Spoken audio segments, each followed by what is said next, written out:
यह जगत सारा क्षणिक है और आत्मा एक नित्य है। आत्मा का अनुभव बस एकमात्र नित्य है। अनंत ज्ञानी धर्मात्माओं के चरणों में कोटि कोटि प्रणाम। वर्तमान में विराजी सदगुरु के चरणों में अनंत वंदन। चैतन्य चैतन्य चैतन्य। सभी साधर्मी ज्ञान दीपक साधक भाई बहन के चरण को प्रणाम। आज का अपना विषय है मत का दायरा और पंथ की पकड़।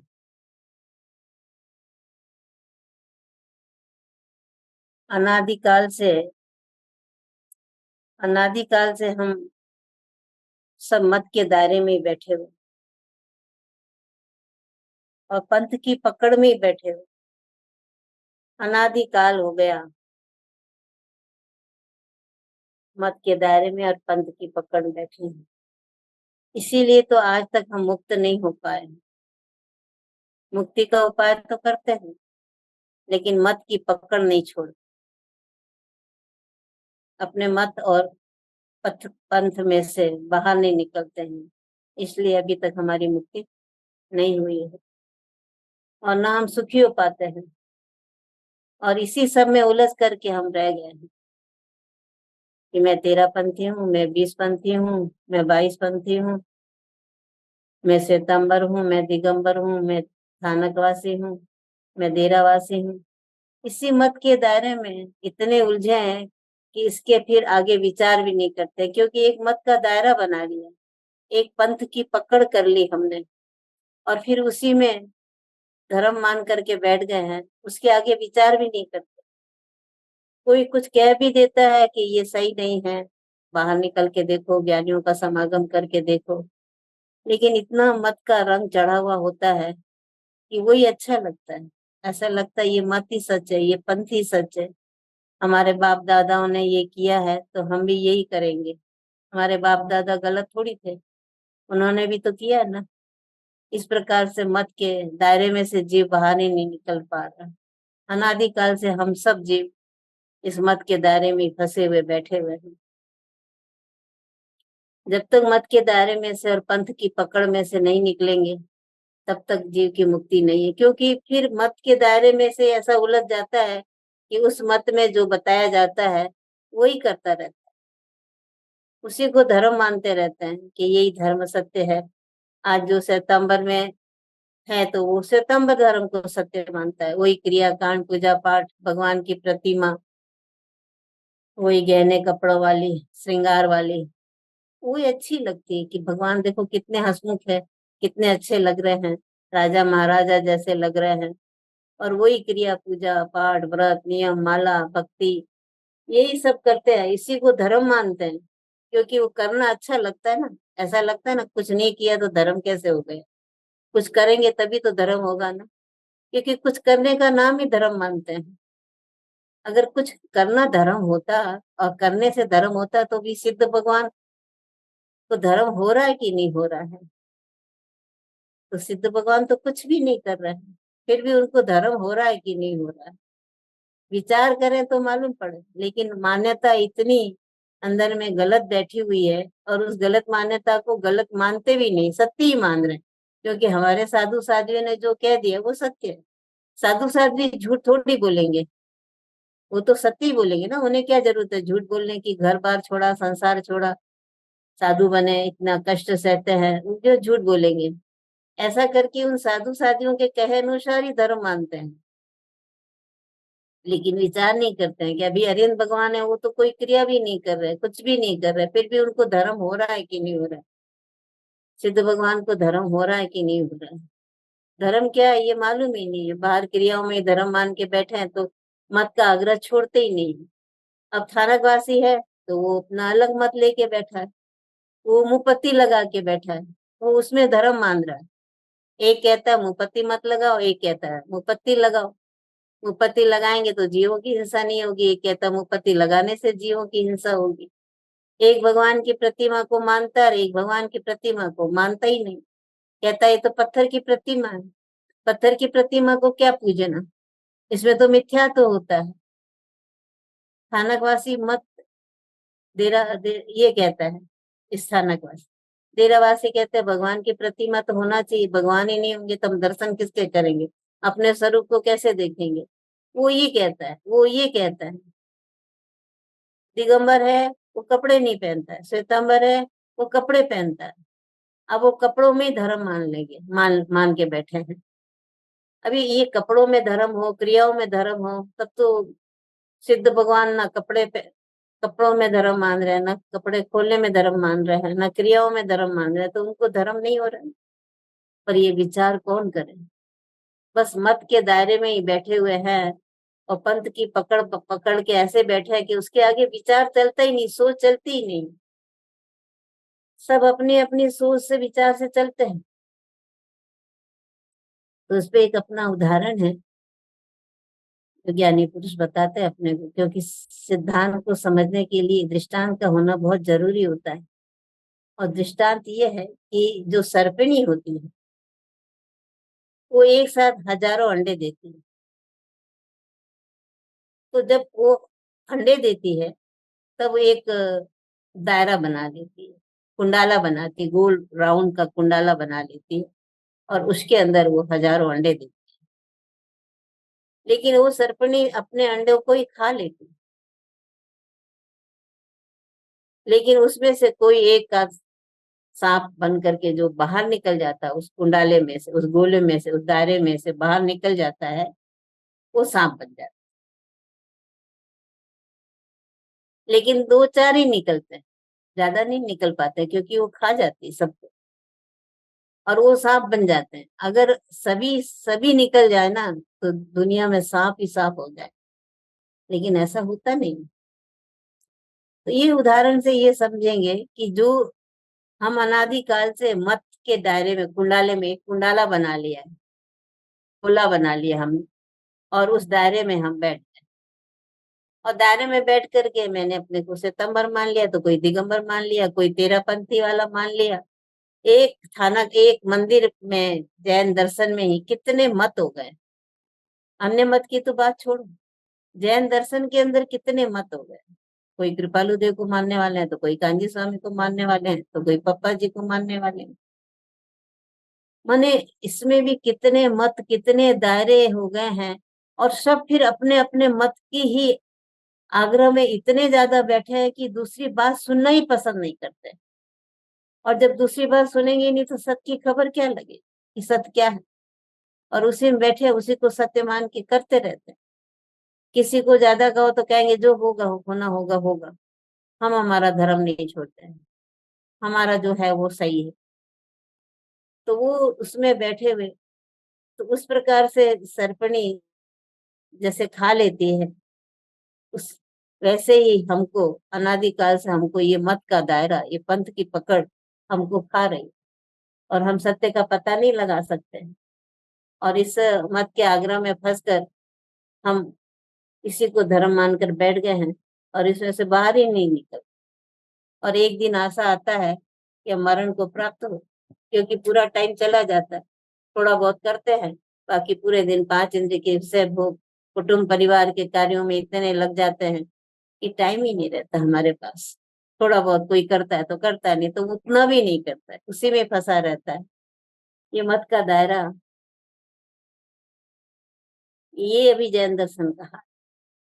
चारों तरफ देखो तो कितने मत, कितने पंथ, कितने मान्यता वाले, कितने लोग, किसी को कोई किसी को मान रहा, कोई किसी को मान रहा है। और सत्य की खबर नहीं है। सत्य में आ भी जाता है तो भी वो उसको सत्य मान के चल रहा, वहां उसने पहचान नहीं की, श्रद्धा नहीं किया। सत्य को मानने पर भी उसने श्रद्धा नहीं करी कि ये सत्य है। तो सत्य को मानने के बाद भी सत्य की श्रद्धा होनी चाहिए कि ये सत्य है, नहीं तो वो सत्य भी उसको कार्यकारी नहीं होगा। क्योंकि वहां भी वो मत के आग्रह में ही बैठा हुआ है कि ये मेरा मत है। जैसे बचपन से कोई दिगंबर में पैदा होगा तो वो दिगंबर को सत्य मान रहा है। दिगंबर धर्म सत्य है। धर्म बाहर का जो मत और दायरा है ना, वो कोई सत्य नहीं। सत्य तो एक ही होता है, और वो आत्मा का धर्म है, वही सत्य है। शरीर तो बदलता रहता है, निरंतर बदलते हैं, भाव बदलते रहते हैं। किस भाव में हम मानेंगे सत्य? कौन से भाव को सत्य मानेंगे? कौन सी गति में सत्यपना मानेंगे? जबकि ये अन्य गतियों में होता ही नहीं। चार गतियों में ये मत का दायरा और ये पंथ की पकड़ अन्य गतियों में नहीं, एकमात्र मनुष्य गति में ही है। तिर्यंत गति में नहीं, देव में नहीं है, नरक में नहीं, कहीं नहीं। इस मत के दायरे को, इस पंथ की पकड़ को ग्रहित मिथ्यात्व भी कहते हैं। अग्रहित और दो प्रकार के जो मिथ्यात्व होते हैं ना, ग्रहित मिथ्यात्व और अग्रहित मिथ्यात्व। तो ये जो अलग अलग धर्म को मानना और इसमें धर्म की मान्यता मानना, इसका नाम ही ग्रहित मिथ्यात्व। कितना कितना मानते हैं। ये तो छोड़ो, जैन दर्शन में तो इतना हो गया, अन्य मत में तो देखो आप क्या क्या नहीं पूजते हैं। लोग गायों को भी पूजते हैं, गायों की पूजा उतारते हैं, आरती उतारते हैं, पांव पड़ते हैं गायों को, टीका निकालते हैं, गाय माता करके पूजा करते हैं। अब स्वयं मनुष्य है, जैन कुल में जन्मा है, पांचों इंद्रियां मिली है, उत्तम धर्म उत्तम कुल मिला है, जैन धर्म मिला है, और गाय को पूजते हैं। मैंने देखा, कहीं जैन कुल में ही देखा, अपने परिवार में ही देखा मैंने, जैन कुल में। और इतने धर्मात्मा कहलाते हैं, इतना क्रिया करते हैं, लेकिन रोज गाय को पूजते हैं, गाय माता है। अन्य मत में कई लोग पेड़ को भी पूजते हैं। अब पेड़ तो एक इंद्रिय जीव है, लेकिन उसकी भी पूजा करते हैं लोग, हाथ जोड़ते हैं, फेरी लगाते हैं। और कई लोग तो नाग देवता को भी पूजते हैं, दूध पिलाते हैं, नाग देवता होता है, और उनको पूजते हैं। तो ये कितनी कितनी ज्यादा मिथ्या मान्यताएं चल रही है। जैन दर्शन में तो चल ही रही है, लेकिन अन्य दर्शन में भी कितनी मिथ्या मान्यता चल रही है। और हर आदमी अपने मत और दायरे में बैठा हुआ उसी को धर्म मान के उस क्रियाओं को करता रहता है। कोई लक्ष्मी जी को पूछता है, कोई सरस्वती जी को पूछता है, कोई अम्बा माता को पूछता है, कोई शीतला माता को पूछता है, कोई पैसे के लिए किसी को पूछता है, कोई उपवास करता है, कोई व्रत करता है, नियम करता है, त्याग पचकान करता है, ये सब करता है, पूजा पाठ करता रहता है, जाप जपता रहता है, कोई पैसे के लिए, कोई बच्चे के लिए। माने कोई न कोई जीव धर्म में लगा हुआ तो है, धर्म करना चाहता है, सुखी होना चाहता है। क्योंकि धर्म क्यों करना चाहता है? धर्म करने का प्रयोजन क्या है जीव का? क्योंकि सब जीव सुख चाहते, सभी जीव, एक इंद्रिय से लेके पंचेंद्रिय तक के जीव सुख चाहते हैं। और सुख के लिए कोई न कोई पूजा पाठ करते रहते हैं। कोई बोलते इसको मानो, इसको मानो, उसको मानो, ये ठीक हो जाएगा, वो ठीक हो जाएगा। कोई बीमार हो जाता है, दवा से ठीक नहीं होता, तो कहते हैं उसको पूजो, वो देवी देवता को पूजो, उसको मानो तो ठीक हो जाए। और आदमी बीमारी से थक करके ठीक होने के लिए सबको पूछता रहता है। बच्चे नहीं होते हैं तो जगह जगह माथा टेकता है, पूछता है कि मेरा बेटा नहीं, कोई बेटे के लिए पूछता है, तो कोई बच्चे के लिए पूछता है। मैंने चारों तरफ नजर उठा करके देखे तो मनुष्य होकर हल्के देवी देवताओं को पूछता रहता है। उसको ये भरोसा नहीं है कि मेरा पुण्य ही काम करता है, देवी देवता कोई काम नहीं करते हैं। लेकिन कभी देवी देवताओं को मानता है और कार्य हो जाता है पुण्य के उदय से। उसको लगता है इसी देवी देवता ने किया, गणेश जी ने किया, शंकर जी ने किया, महावीर। और अन्य मत में देवी देवताओं को तो पूछते ही हैं, लेकिन आजकल तो 24 तीर्थंकर भगवान से भी मांगता से मांगते हैं कि महावीर भगवान ये दे देंगे। महावीर महावीर जी जाते हैं लोग, वहां पर बोलते हैं कि हमको बच्चा हो जाएगा तो हम मंदिर में छत्र चढ़ा देंगे, मंदिर में फर्श लगवा देंगे, और हो जाता है तो लगवा देते हैं, और नहीं होता तो नहीं लगाते। भगवान से भी बेईमानी, वादा करते हैं। वकील से वादा नहीं करते हैं, इंजीनियर से वादा नहीं करते हैं, डॉक्टर से वादा नहीं करते हैं कि मेरी तबीयत ठीक होगी तो मैं आपको पैसा दूंगा, मेरा आप काम कर दोगे तो मैं वकील को बोला मेरा केस निपटा दोगे तो फिर मैं आपको रुपए दूंगा। ऐसा करते हैं। वहां तो पहले पैसा देते हैं, काम हो या ना हो। लेकिन यहाँ कितनी बेईमानी, क्योंकि भगवान तो कुछ बोलते नहीं, तो मंदिर में जाके बोल देंगे भगवान मेरा बच्चा हो जाएगा ना तो मैं आपको छत्तर चढ़ा दूंगा चांदी का। जैसे भगवान पे बहुत बड़ा एहसान कर रहा है, और बच्चा नहीं हुआ, नहीं चढ़ा। बच्चे जाते हैं स्कूल, जब एग्जाम होता है, हम लोग बचपन में जाते थे कि भगवान अगर मैं पास हो गया तो 1 किलो रसगुल्ला चढ़ाऊं। और जब पास हो जाता है तो एक रसगुल्ला चढ़ा देता है, बाकी सब घर वाले खा लेते हैं। भगवान भी खुश और हम भी खुश। इतनी बेईमानी। और नहीं पास होते हैं तो नहीं चढ़ाते। वकील और डॉक्टर के साथ बेईमानी नहीं कर सकते हैं, लेकिन भगवान के साथ बेईमानी करते हैं। अब कोई है थोड़ा समझदार हो गया है, तो वो भगवान से नहीं मांगता है, लेकिन उस मंदिर में जो अन्य देवी देवता बैठे रहते हैं, पद्मावती है, भूमिया जी है, और भी देवी देवता जो बहुत बैठा रहता है, लोग अपने मारवाड़ी थान जैन मंदिर में दादा गुरु को मान्यता है, तो उनको मानते हैं कि ये देंगे कुछ। वो तो वीतरागी भगवान हो गए, वो तो कुछ देते नहीं है, तो उनसे नहीं मांगते आजकल जो समझदार हो गए हों वो लोग। और जो नहीं ना समझ है वो फिर देवी देवताओं से मांगते हैं, और कार्य हो जाता है तो दे देते, नहीं होता तो नहीं देते। तो ये सब मत के दायरे में बैठे हुए, मत के आग्रह में, पंथ की पकड़ पकड़ बैठ करके, और यही सब कार्य हम करते रहे पूरे टाइम, और इसमें से बाहर ही नहीं निकलते हैं। इसको ग्रहित मिथ्यात्व कहते हैं। ये ग्रहित मिथ्यात्व जब तक नहीं जाता है ना, जब तक आत्मज्ञान की प्राप्ति नहीं होती, जीव एक में अनेक घुसा हुआ है, हर बात में वही चीज है। यहाँ पर हमको ये समझना है, कृपालु देव ने कहा ना, जाति वेश में भेद नहीं, कहो मार्ग जो हो, साधे ते मुक्ति ले, एमा भेद न हो। हे भाई, ये जैन दर्शन है। वो जैन दर्शन कहाँ जाता है? ये जैन दर्शन नहीं। ये जैन दर्शन भी एक मत और आग्रह ही हो गया है एक प्रकार का, देखा जाए तो। अब कौन सा जैन सच्चा? दिगंबर जैन सच्चा है कि श्वेतांबर जैन सच्चा है कि थानकवासी वाला सच्चा है कि तेरापंथी वाला सच्चा है? कोई लंबी मुपत्ति बांधता है, कोई आड़ी मुपत्ति बांधता है, कोई कहता है कि अगर बिल्ली चूहे को खाए तो खाने दो, वो उसका भोजन है, मत छोड़ाओ, नहीं तो पाप लगेगा। और कोई लगता है कि उन जीवों की रक्षा करो। ये कैसा धर्म? कोई आलू प्याज खाने के लिए मना करता है, कोई खुद ही साधु आलू प्याज ले लेते हैं। जब साधु ही आलू प्याज ले लेंगे तो श्रावक क्यों छोड़े? माने धर्म के नाम पर अंधाधुन चल रही है। धर्म क्या है ये तो पता ही नहीं, जानते ही नहीं। ये तो ज्ञानियों के अलावा कोई नहीं बता सकता है कि सत्य क्या है, नहीं जानते। सत्य की खबर ही नहीं। सत्य तो जिसने सत्य को जाना है ना, वही सत्य को बता सकता है, बाकी कोई सत्य नहीं बता सकता है। अब एक ही जीवन के अंदर आप देखिए ना, कितनी बार धर्म बदल लेते हैं। जो बदलता है वो धर्म है क्या?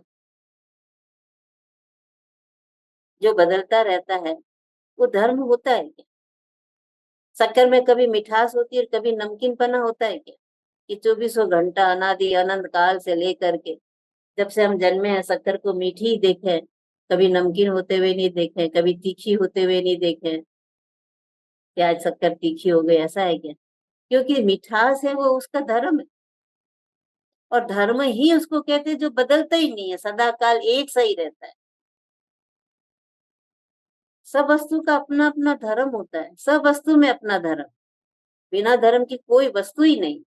जैसे पानी का धर्म शीतलता है, नमक का धर्म खारापना, अग्नि का धर्म उष्णता है, शक्कर का धर्म मिठासपना है। वो उसमें 24 घंटा रहता है, ना उसे कोई निकाल सकता है ना कोई डाल सकता है। 24 घंटा वो धर्म रहता है, कोई यूज करे या ना करे, वो धर्म उसमें सदाकाल रहता है, उसी को धर्म कहते हैं। तो ये जो क्रियाएं बदलती रहती है, मत बदलते रहते हैं, पंथ बदलते रहते हैं, ये धर्म है क्या? गहराई से सोचते ही नहीं। दुनिया में सोना खरीदना है तो सोचते हैं, किसी से पैसा लेना है तो सोचते हैं, एक सब्जी लेने जाते हैं ना बाजार में, तो सब्जी लाने में भी सोचते हैं, ये अच्छी है, ये खराब है, ये सस्ती है, ये महंगी है। सब 10 बार सोचते हैं, भाव मोल भी करते हैं। 50 रुपए किलो बोलते हैं तो बोले भैया हम 5 किलो लेंगे, 45 रुपए दे दो। सब जगह जागृति है, लेकिन अंधे इधर ही, धर्म के नाम पर अंधे बैठे हुए। वहां पर हम मत के आग्रह से चलते हैं, कुल परंपरा से चलते हैं, हमारे बाप दादा जो धर्म मानते हैं उसके अनुसार चलते हैं, उसको नहीं छोड़ते हैं। अब यहाँ पर और देखें अपन कि एक लड़की मंदिर वालों के घर की है, और उसकी शादी थानकवासी घर में कर दी जाती है। धर्म बदल गए। यहाँ वो रोज मंदिर जाते थे, भगवान की पूजा करते थे, डेरावासी थे। और शादी हुई, धर्म बदल गया। अब वो मंदिर नहीं जाती, अब वो मुपत्ती बांधती है, अब उसका धर्म बदल गया। तो एक भाव में कितने धर्म बदल जाते। एक लड़की लव मैरिज करती है, मुसलमान की से लव मैरिज करे तो अब वो अल्लाह अल्लाह करती है। कोई क्रिश्चियन से शादी कर लेती है तब वो क्रिश्चियन का धर्म मानती है। माने एक मनुष्य भाव में भी देखा जाए तो शादी होते ही धर्म बदल जाता। तो जो बदल जाता है वो धर्म कैसे हो सकता है। ये मत के दायरे छोड़े ही नहीं हमने आज तक, पंथ की पकड़ छोड़ी ही नहीं, इसी की पकड़ में बैठे हुए हैं, इस दायरे में से बाहर ही नहीं निकलते। इस दायरे में से बाहर निकलना है हमको। अब वो मंदिर वाली हो गई, कोई क्रिश्चियन हो गई, कोई मुसलमान हो गई, कोई वैष्णव धर्म की हो गई, ये धर्म बदल। क्या कहते हैं ना कि जिसकी खावे बाजरी उसकी बजावे हाजरी। अब ससुराल में गई है लड़की, अब पियर का धर्म नहीं पाल सकती, अब उसको ससुराल का धर्म पाल। यहाँ मत ही बदल, पंथ ही बदल गए, सब कुछ बदल जाता है यहाँ पर। लेकिन अनंत काल हो गया, शरीर का ही धर्म हम मान रहे। अनंत काल हो गया, आत्मा का धर्म तो किसी ने माना ही नहीं। क्योंकि आत्मा का धर्म माने तो आत्मा मिले बिना नहीं रहती।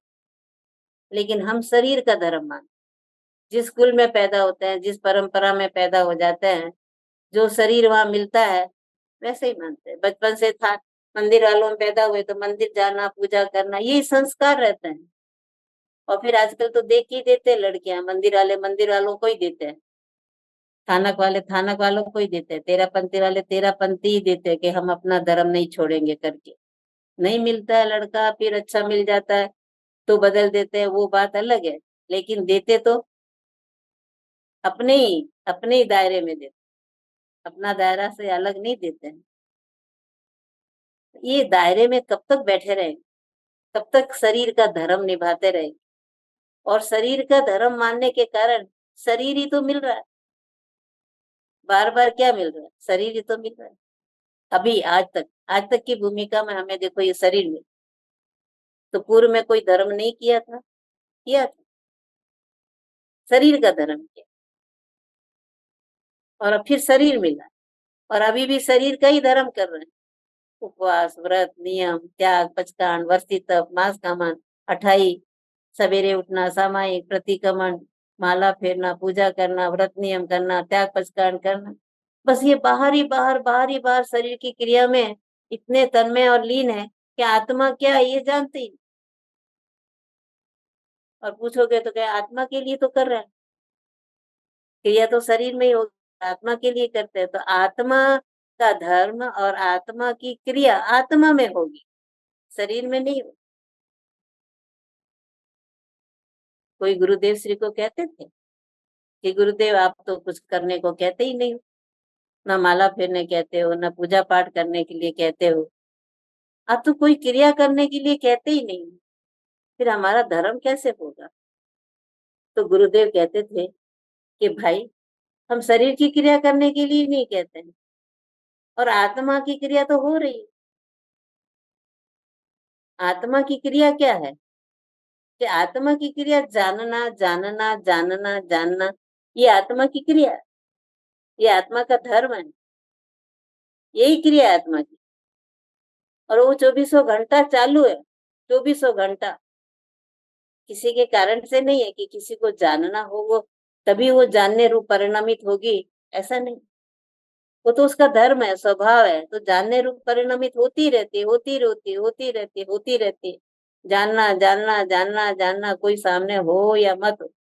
जैसे शक्कर को यूज करो या मत करो, वो डब्बे में मीठी रहती है। ऐसा थोड़ी कि जब यूज करेंगे तो वो मीठी हो जाती है, जब यूज नहीं करो तो वो फीकी रहती है। ऐसा है क्या, फिर वो धर्म उसका होगा ही नहीं।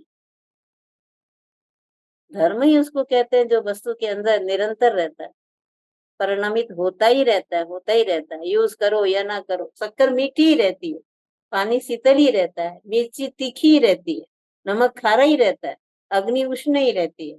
क्योंकि वो उसका स्वभाव है, उसका धर्म है, और वो उसके अंदर 24 घंटा रहता है, कोई यूज करो या मत करो। ऐसी आत्मा का स्वभाव ज्ञान, आत्मा का स्वभाव ज्ञान है, उसका कार्य जानना है।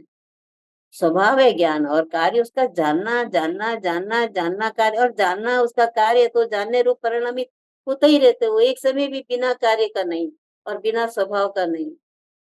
ये आत्मा का यही मत है। आत्मा भी अपने मत के दायरे से बाहर नहीं निकला, ज्ञान ही उसका मत है। जानना जानना उसका पथ है, वो जानने रूप परिणमन कर ही रहा है। वो 24 घंटा अपने मत और अपने मत के दायरे में से और पंथ की पकड़ में से आत्मा निकला ही नहीं। उसका स्वीकार करना है।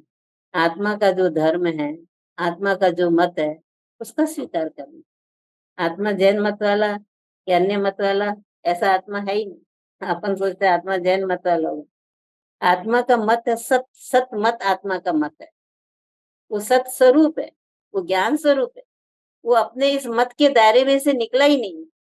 वो ज्ञान पंथी है। आत्मा ज्ञान पंथी है और इस पंथ में से बाहर ही नहीं निकला है, कभी नहीं निकले। अनंत काल से है, अनादि काल से है और अनंत काल तक रहेगा, के दायरे में ही रहता है। ये उसका धर्म है। तो आत्मा को पाना है, आत्मा को जानना है, क्योंकि मोक्ष आत्मा का होता है, शरीर का नहीं होता है। सम्यक दर्शन आत्मा को होता है, शरीर को सम्यक दर्शन नहीं होता है। मिथ्या दर्शन सम्यक दर्शन वो आत्मा की पर्याय है, वो शरीर की पर्याय नहीं। दिखता है शरीर में लेकिन वो शरीर की पर्याय, वो आत्मा की पर्याय। इसलिए आत्मा सत मत वाला है, पंथ वाला। और ये अनादि अनंत है, ये एक आत्मा की बात नहीं। ये ये सारे जगत के आत्मा की बात। शरीर सबके अलग अलग होते हैं, सबके शरीर अलग अलग होते हैं, तो धर्म भी सबका अलग अलग। और आज तक हम शरीर के धर्म को ही धर्म मानते हैं, शरीर की क्रिया को ही धर्म मानते हैं। और आत्मा सबकी अलग अलग है, पर आत्मा एक रूप ही है। सबका, सब आत्माओं का धर्म एक ही है। शरीर के धर्म अलग अलग है, लेकिन आत्मा का धर्म एक ही है। ज्ञान रूप, ज्ञान ज्ञान ज्ञान। 24 घंटा तो गुरु जी कोई भी सत्संग हो, सुबह का हो, दोपहर का हो, रात का हो, प्रीमियर हो, कोई भी हो, सब में मुख्य बात क्या आती है? ज्ञान ज्ञान ज्ञान ज्ञान ज्ञान ज्ञान ज्ञान। ज्ञान के अलावा तो कोई बात ही नहीं, क्योंकि वो ज्ञान उसका लक्षण है। आत्मा का लक्षण है ज्ञान, और वो ज्ञान से ही जाना जाता है, अन्य लक्षणों से नहीं जाना जाता। आत्मा अरूपी है, इसलिए आत्मा को अरूपी के लक्षण से जानेंगे। कई पुद्गल भी अरूपी होते हैं, तो अरूपी आत्मा का लक्षण नहीं है। जानना जानना जानना जानना जानना जानना, ये आत्मा का लक्षण है। अरूपीपना लक्षण नहीं आत्मा का। कोई भगवान के मंदिर में भगवान को सजाता है, मंदिर में पूजा करता है, चंदन लगाता है, केसर लगाता है,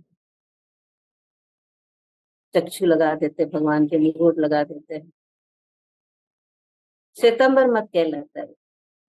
उसी में उसको, लोगों को वो बहुत अच्छा लगता है। आज भगवान कितने अच्छे लग रहे हैं, कितने अच्छे सजे हुए हैं। वो उसको देख देख करके प्रभावित होता है और उसी में धर्म मानता है, पर भगवान की महिमा करता रहता है। और दिगंबर में भगवान के ऊपर कुछ नहीं, भगवान वितराग स्वरूप है, वही सच्चा स्वरूप है भगवान। दिगंबर उसको देख करके खुश होता है। उसी दिगंबर में 20 पंथी होते हैं लोग, वे लोग भी भगवान की प्रतिमा वितराग स्वरूप रखते हैं, लेकिन उनके पाँव में, भगवान के पाँव में, चरणों में चंदन लगाते हैं और वहां फूल चढ़ाते। ये पहचान है। दिगंबर की पहचान क्या है? वितरागी प्रतिमा। श्वेतांबर की पहचान क्या है? रागी प्रतिमा। 20 पंथी की पहचान क्या है? कि जिनके चरण में चंदन लगा हुआ हो और केसर लगा हो, वो 20 पंथी।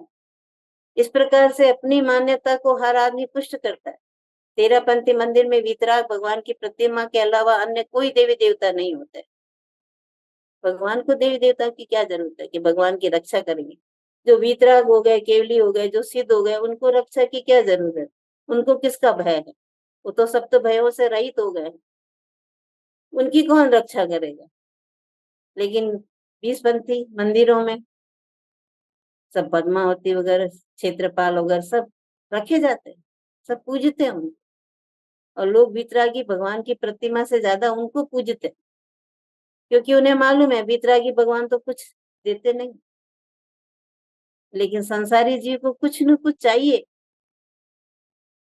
वो भीख ही मांगता रहता है पूरे टाइम, सुखों की भीख मांगता है। उसे अपने पुण्य पाप का पता ही नहीं, भरोसा भी नहीं कि मेरे को जो मिलता है वो मेरे पुण्य पाप के उदय के कारण से मिलता है, लेकिन भगवान से मांगता रहता है।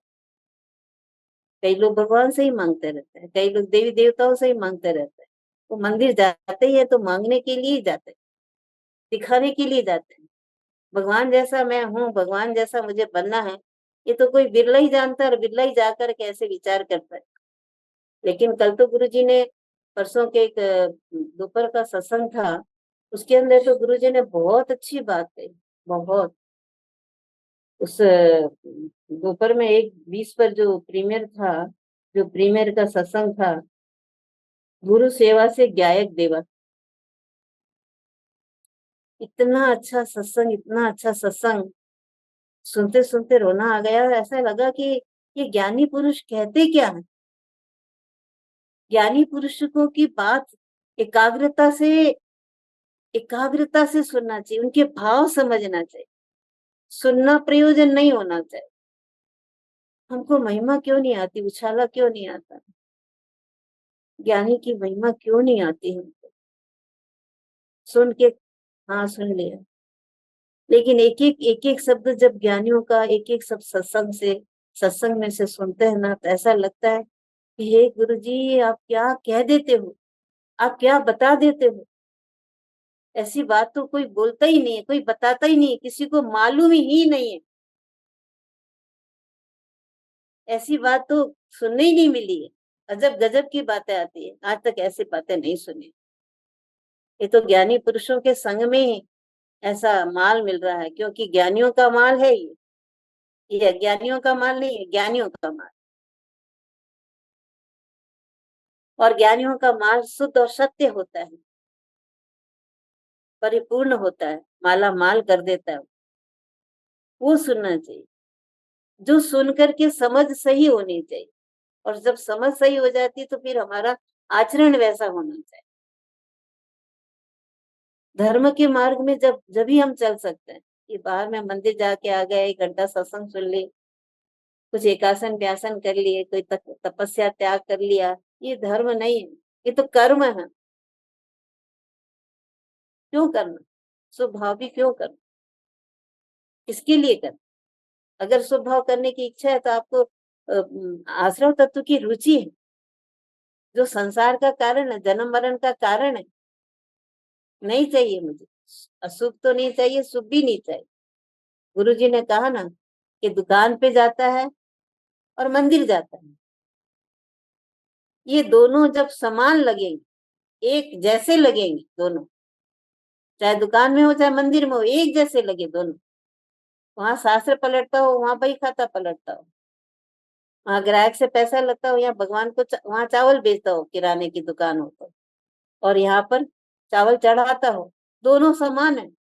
एक पाप और एक पुण्य है, और दोनों जन्म मरण के कारण है। भिखारी जैसे भीख मांगता है तो पुण्य की, मंदिर में जाकर के भगवान को देखता है, दर्शन करता है, वो भाव लाता है। मंदिर जाने की मनाही नहीं है, मंदिर जाने के भाव तो बीच की भूमिका में आता है, आता है, पर वो भी ज्ञानियों को दुख रूप लगता है कि 5 महाव्रतवादी के भाव आते हैं, श्रावक को व्रत नियम आदि के भाव आते हैं, पर ये दुख रूप लगते हैं। आते तो है, अशुभ से बच करके शुभ की भूमिका में जीव आता है, आता है, करता नहीं, करने के भाव नहीं, कुछ नहीं करने के भाव है, अपने में लीन होने का भाव है। पर लीन नहीं हो पाता है तो पाप से बच करके पुण्य के भाव में आता है। वो क्रियाएं होती, पर उस क्रियाओं में रस नहीं है, सुख बुद्धि नहीं है कि आज मेरा अच्छा हो गया, ऐसा है ही नहीं। अरे एक मुमुक्षु, एक ज्ञान दीपक साधक, वो पर्याय की दृष्टि नहीं करता है कि पर्याय में आज मेरा अच्छा कार्य हुआ, आज मेरा अच्छा चिंतन बना हुआ, ऐसा उछाला उसको नहीं। जो समझ गया ज्ञानी के वचन को, उसको तो नहीं आता है। वो तो कहता है ये पर्याय आती और जाती, मर जाती, मैं पर्याय जितना हूं ही नहीं। कितना गुरुजी बता रहे हैं कि जब भगवान के पास हम जाते हैं और भगवान की प्रतिमा को देखते हैं, तब देखते हैं भगवान तो मेरी ओर देखते ही नहीं, वो अपने में ही लीन है। तो वो मौन होकर के भी हमको बहुत कुछ बोल देते हैं कि भाई तू मेरी ओर क्यों देख रहा है, मेरी ओर देखना तो अपराध है, अनादर है मेरा, क्योंकि मैं जो कर रहा हूं वो तू कर, तू भी अपनी ओर देख। तुझे परमात्मा बनना है कि पामर रहना है, भगवान बनना है कि भक्त रहना है, तू पहले निर्णय कर। भक्त रहना है तो दर्शन कर, पूजा कर, आरती उतार, मेरी जो कुछ करना है कर, भक्त बना रहे। लेकिन तेरे को मेरे जैसा बनना है तो मैं जो कर रहा हूँ वो तो, मैं अपनी आंखें बंद कर दी, तू भी अपनी आंखें बंद कर। इसके लिए गुरुजी ने उदाहरण दिया, बहुत अच्छा लगा, और वास्तविक है और प्रैक्टिकल है हमारे जीवन का। जब कहीं हम शादी ब्याह में जाते हैं, कोई फंक्शन में जाते हैं, किसी कार्यक्रम में जाते हैं, और हम उसके सामने, किसी के सामने देख रहे हैं, वो सामने देखते ही नहीं। हम देखते हैं, हम बुलाने की कोशिश भी करते हैं, लेकिन वो चला जाता है, देखते ही नहीं है। अब क्या आप उसके सामने देखोगे? जब वो नहीं देख रहा तो मैं क्यों देखूं? आप कर लेते हो ना ऐसा, ज्ञानी गुरु जी ने कहा, नहीं देखते फिर हम उनके साथ। तो ऐसा तो भगवान के सामने क्यों नहीं करता कि भगवान तो मेरी ओर नहीं देखते, फिर मैं क्यों देखूं भगवान की ओर? भगवान को देखूंगा तो पुण्य बंधेगा, और भगवान जिसकी ओर देख रहे, मैं अपनी ओर देखूंगा तो धर्म हो। माने इसमें इतनी अच्छी बातें कही उन्होंने, बहुत बहुत अच्छी बातें कही, जो छू जाती है आत्मा के अंदर, और लगता है कि बात तो बिल्कुल सही। ज्ञानी पुरुष कोई निषेध नहीं कर रहे हैं मंदिर जाने का, स्वरूप पता है कि मंदिर में भी जाकर क्या करना है तुझे, ये स्वरूप पता है अंदर में। इसलिए एक मनुष्य पर्याय ही ऐसी है कि जिसके अंदर ये मत, ये पंथ, ये जाति, ये वेश, ये धर्म, ये अधर्म, ये पूजा, ये देवी देवताओं को मानना, कोई दुर्गा माता को मानता, अभी देखो ना हमारे भारत के अंदर अभी गणेश चतुर्थी आएगी, फिर दुर्गा पूजा आएगी, फिर दीपावली आएगी, फिर लक्ष्मी पूजा आएगी, कितने त्योहार आते हैं, कितने त्योहार आते हैं, त्योहार आते ही रहते हैं, आते ही रहते हैं, और सब देवी देवताओं को ही पूज रहे हैं, सत्य को तो जानते ही नहीं, सब देवी देवताओं को पूजते हैं। लक्ष्मी जी की पूजा जैन लोग भी धन के लिए ही करते हैं। हम जैन कुल में जन्म ले लिया, मंदिर जाते हैं, भगवान की पूजा पाठ करते हैं, लेकिन मान्यता, मान्यता के दायरे में से निकले ही नहीं। मान्यता ये पड़ी है कि गणेश जी हमारा शुभ लाभ करेंगे, अच्छा करेंगे, भला करेंगे, लक्ष्मी जी पैसा देगी, फिर तेरा पुण्य क्या करेगा? और गणेश जी तो देवता है ना, देवगति में है ना, लक्ष्मी जी आदि सब ये देवी देवता सब देवगति में है ना। और चारों गतियों में सबसे अच्छी गति कौन सी है? सबसे अच्छी गति कौन सी चारों गतियों? मनुष्य गति सबसे अच्छी है, और हम मनुष्य होके देवी देवताओं को पूजते रहते हैं, जो बेचारे स्वयं दुखी है। ज्ञानी सम्यक दृष्टि के अलावा सब देवी देवता दुखी है, वो मनुष्य भव के लिए तरस रहे हैं, और हम मूर्ख मनुष्य भव पाकर देवगति के लिए तरस रहे, क्योंकि हमें मालूम नहीं है कि देवगति में सुख है ही नहीं। हमें मालूम है कि देवगति में सुख है, वहां भी हल्के देवी देवता रहते हैं, एकदम नौकरों की तरह, जैसे यहाँ पर नौकर लोग रहते हैं, जो काम करते हैं, नौकर है, जमादार है, कुमार है, चमार है, छोटे जाति के लोग हैं, वैसे देवगति में है। अरे एक जरा सा मंद कसाई गाय, जरा सी मंद कसाई हो जाती, देवगति में चली जाती है। देवगति में जाना सरल है, कठिन नहीं है। मनुष्य गति में आना दुर्लभ। नरक और स्वर्ग में ज्यादा भाव 2000 भव होते हैं। 2000 सागरोपम की स्थिति में 1240 भव तो देव गति के होते हैं और 760 भव नरक गति के होते हैं। तो ज्यादा जीव कहाँ जाता है? देव गति में जाता है। ज्यादा ज्यादा समय देव गति में जाता है, क्योंकि एक कीड़ा भी मर के देव गति में चला जाता है। मनुष्य ही मर के देव गति में जाता है, ऐसा नहीं। एक गाय मर करके देव गति में चली जाती है, एक भिखारी मर के भी देव गति में चला जाता है। उस भिखारी ने तो कोई मंदिर नहीं गया, कोई पूजा नहीं करी, व्रत नहीं किया, त्याग पचकार नहीं किया, कोई वर्षी तप नहीं किया, कोई ऐसा कुछ किया ही नहीं उसने, फिर भी वो देव गति में चला जाता। और एक साधु इतनी तपस्या आदि करके नरक में चला जाता, ऐसा कैसे? सब परिणामों की विचित्रता है, परिणामों का फल आता है। क्योंकि वो गाय मंद कसाई, मंद मंद परिणाम, मंद परिणामों के कारण देवगति में चली गई। साधु तपस्या करके भी अहंकार वाला था, क्रोध वाला था। उसको मान था कि मुझे कोई पूछा नहीं, मुझे कोई मान नहीं दिया, सम्मान नहीं दिया, मैं इतनी तपस्या करता हूँ, मेरी कोई तारीफ नहीं करता, प्रशंसा नहीं करता है। ऐसे क्रोध की अग्नि में जलता था अंदर में, इतनी तपस्या करके। तो इतनी तपस्या करने के बाद भी वो नरक में चला जाता। तो ये बाहर शरीर की क्रियाओं से देव गतियां नहीं मिलती है। ये जो गति मिलती है वो हमारे परिणामों का फल। तो क्रियाओं से ज्यादा हमको हमारे परिणामों पे दृष्टि रखनी चाहिए।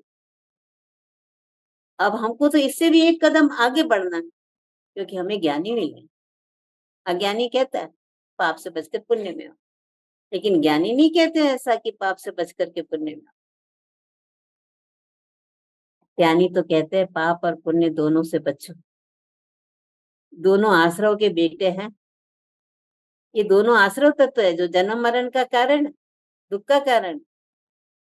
आज आया ना सत्संग गुरु जी का सुबह, कि पुण्य में पाप छिपा हुआ है। एक एक सत्संग इतने जबरदस्त है, इतने जबरदस्त है। ज्ञानी के पास आने तो मिल गया पुण्य उदय से, ये ज्ञानी की वाणी भी सुनने मिल गई है पुण्य के उदय से, लेकिन अंदर में इतना जोर नहीं आ रहा है कि ज्ञानी के वचनों को मैं समझूं। सुनने से क्या होगा? पुण्य के उदय से अच्छे कुल में मैं पैदा हो गई, अच्छे बड़े घर में पैदा हो गई। पुण्य के उदय से मुझे खाना 10 प्रकार का भोजन मिल रहा है, मिठाई, नमकीन, सब्जियां, दाल चावल, गरम गरम, मिर्ची मसाला, चटनी, कचौड़ी पकौड़ी, इतना अच्छा खाना मिल रहा है मेरे को टेबल पे बैठे बैठे, कुछ बिना किए। ये पुण्य का उदय। लेकिन मैं खाती ही नहीं, क्या फायदा? उस थाली की सजावट को देख के तारीफ भी करी, बहुत अच्छा खाना, लेकिन मैंने खाया नहीं, तो क्या प्रयोजन सिद्ध होगा? तो पुण्य के उदय से गुरु मिल गए, ऐसी वाणी मिल गई, अहो भाव भी आया, बहुत अच्छा सत्संग था कर, लेकिन जीवन में कुछ भी ना उतरा, ना समझ में आया। क्या फायदा? कोई फायदा नहीं, यूं ही चला गया, व्यर्थ गया वो। जब वो खाना मैं खा लेती तो मैं तृप्त हो जाती, मेरा प्रयोजन सिद्ध हो जाता। पेट भरना मेरा प्रयोजन था तो मेरा पेट भर जाता, वो प्रयोजन मेरा सिद्ध हो जाता। लेकिन नहीं, खाना ही नहीं मैंने। ऐसे ही ज्ञानियों को वचनों को मैंने जीवन में नहीं उतारा, जीवन में नहीं उतारा। जिसकी ताकत है ऐसा कह दे कि भगवान की पूजा भक्ति करना अनादर है, अपराध है, अनंत जन्म मरण का कारण है, क्रम से निगूत जाने का कारण है। कौन कह सकता है ऐसा? ज्ञानी के अलावा कोई नहीं कह सकता। अज्ञानी की तो सामर्थ्य ही नहीं, ना तो कह सकता है ना सुन सकता है, क्योंकि वो तो पुण्य को ही भला मान रहा है। तो मंदिर में जाके घंटों बैठा है, भगवान की भक्ति को ही भला मानता है, वो अपने भगवान को जानता ही नहीं है, जानता ही नहीं कि मैं स्वयं भगवान हूँ। ऐसा तो कहीं नहीं सुना, गुरुदेव के अलावा कहीं नहीं सुना। क्योंकि ज्ञानी ही कह सकते हैं कि मैं स्वयं भगवान हूँ। और ऐसी बात सुनने वाला जो साधक है, जो ज्ञान दीपक है, वही सुन सकता है, क्योंकि वो भविष्य में ज्ञानी बनने वाला है। क्योंकि ऐसी बात तो सुनने वाला ही ज्ञानी बनता है। ऐसी बात ज्ञानी ही कहते हैं, ये बात तो है ही, लेकिन ऐसी बात सुनने वाला भी ज्ञानी बनता है। गुरु जी बार बार कहते हैं ना, सम्यक दर्शन होगा होगा होगा, होगा। खुश हो जाते हैं। लेकिन बाद में कल पोल खोल दी ना कि किसको सम्यक दर्शन होता है, जिसको होता है वो जाने, मेरे को तो नहीं होता है। सिद्ध दशा भी मेरे को नहीं आती। रहस्य है, रहस्य। इसलिए गुरु जी कहते हैं शंका करो, जिज्ञासा करो। सुन के नहीं समझ में आ रहा तो ऐसा कैसे, बात सत्य है, पर वो बात सत्य है, वो सत्य समझ में कैसे आए मेरे। वो ज्ञानी पुरुष का समागम जो प्रत्यक्ष होता है, उस जिज्ञासा का समाधान करने के लिए तो होता है। समाधान ही नहीं होगा तो हम समझेंगे कैसे। हम गुरु का वचन सुनने के लिए नहीं बैठे, प्रवचन नहीं है, हम समझने के लिए बैठे। प्रवचन नहीं सुनना, धारावाहिक समझना है हमको। हम कैसे समझें इसको। एक अनेक प्रकार का मार्ग है ये, इसलिए ये अभी जो मनुष्य भाव मिला है, और अगर ज्ञानी का योग मिल गया है, ज्ञानी मिलना बहुत बहुत बहुत दुर्लभ है। और यही सर्वश्रेष्ठ पुण्य का उदय किसको कहते हैं, सर्वश्रेष्ठ पुण्य का उदय, पुण्य धर्म नहीं। सर्वश्रेष्ठ पुण्य का उदय आत्मा मिलना है।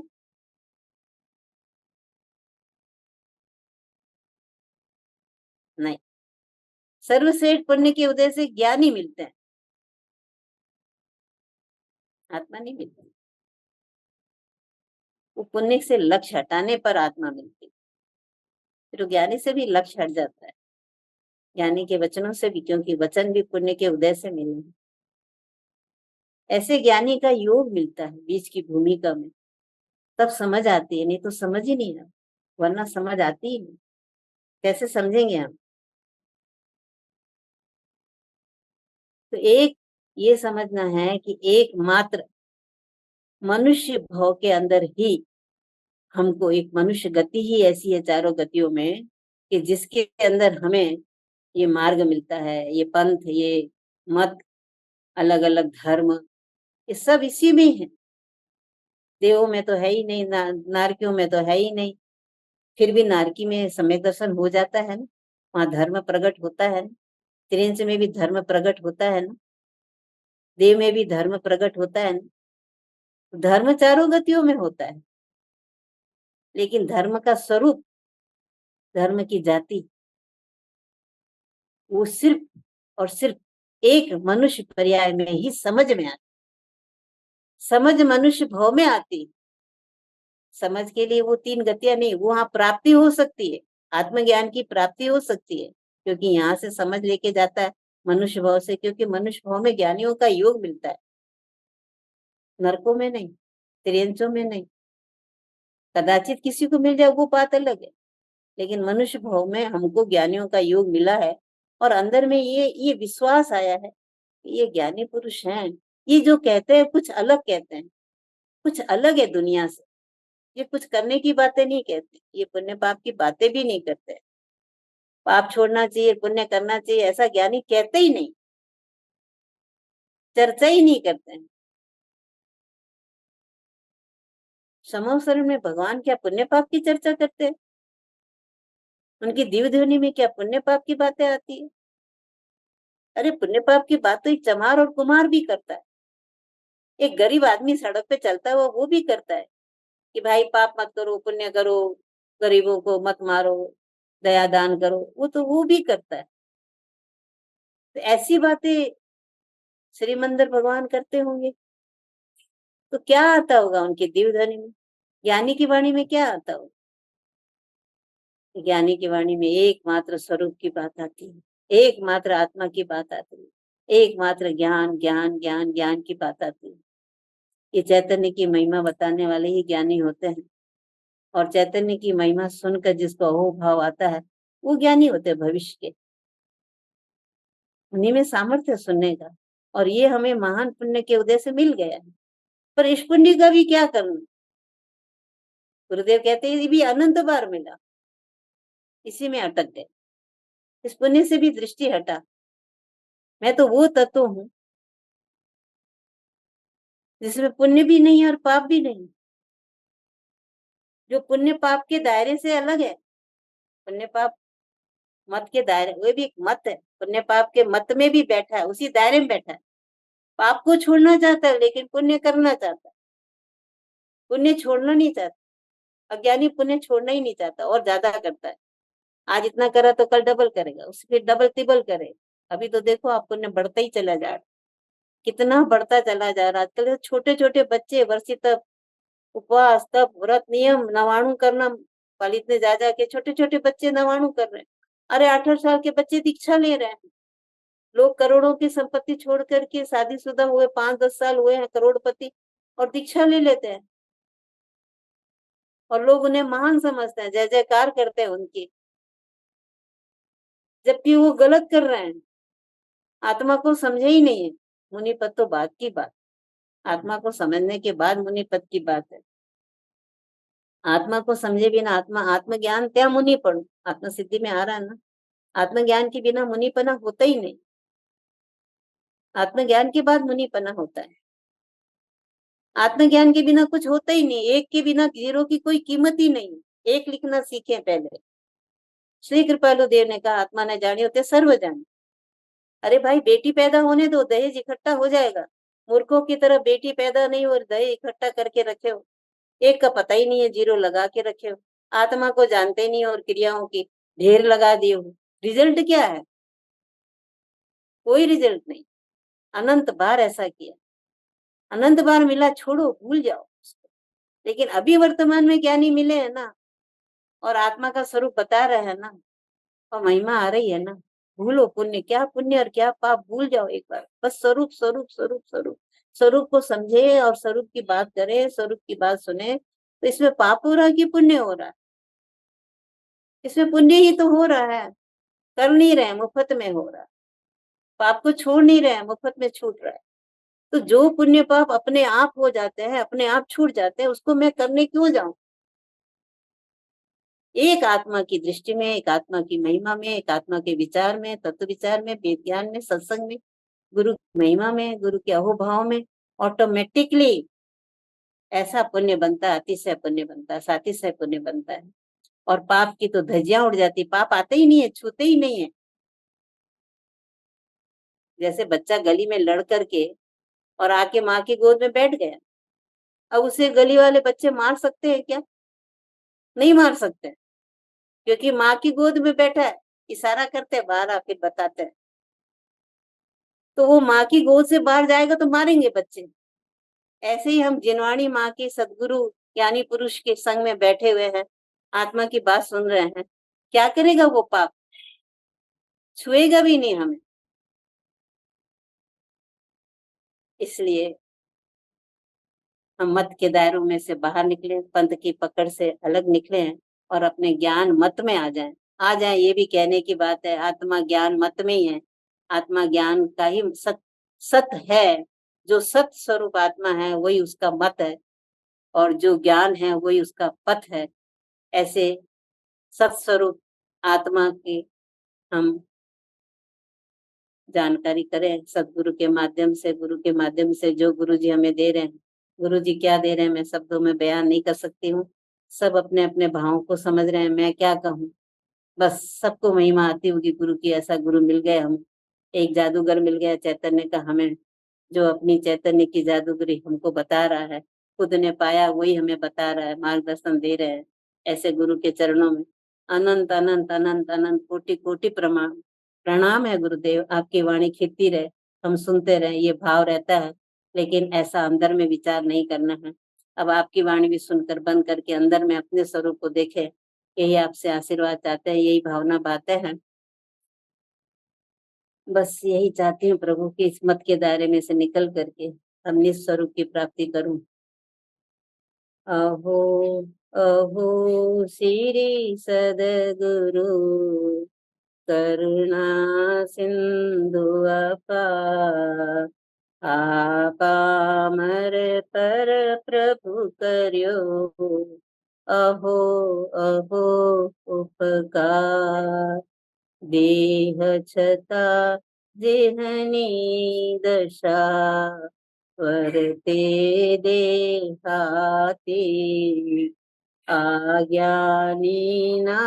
ચરણમાં હો વંદન ગણી હો વંદન ગણી સુખધામ અનંત સંત ચહી दिन रात रहे तद ध्यान नहीं पर शांति अनंत सुधा मय जी प्रणमो पद तेवरते जयते प्रणमो पद तेवरते जयते બોલો પરમ કૃપાળુ શ્રી સદગુરુ દેવનો જય જનવાણી માતનો જય સનાતન જૈન ધર્મનો જય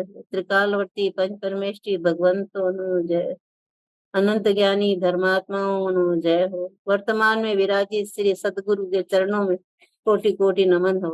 सभी साधकों को जय जिनेन्द्र।